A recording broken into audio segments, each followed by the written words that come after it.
Saya pun malas lah nak bergaduh dengan seller macam awak ni. Awak ni memang saya akan rating 1 bintang punya. Cik, jangan cik. Saya akan tulis. Tidak menghantar barang, simpan barang di dalam store. Cik. Yang salahnya pihak kurier cik. Kenapa kita orang yang dapat 1 bintang ni?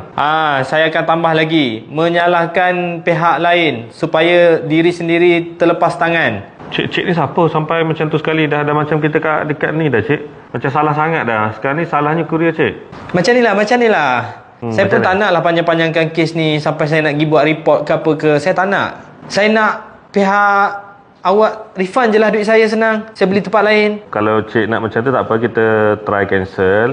Berapa pembayaran yang cik bayar itu? Saya tak tahu saya tekan apa. Tapi awak refund je lah. Berapa barang tu 100, refund je. Saya bagi nombor akaun sekarang. Sekejap kita check dalam sistem. Okey, barang ni memang cik order ni memang bernilai 100. Cuma cik membuat pembayaran melalui COD.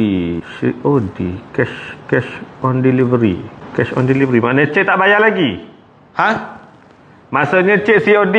Hello, terdiam je tu. Hello. Cik dah lah ambil payment method COD. Maknanya duit tak bagi kita orang lagi. Lepas tu kita orang dah post barang tu. Lepas tu nak cancel. Dah lah COD. Lepas tu nak suruh kita transfer duit kat dia pula. Hello. Baru nak dapat refund tadi.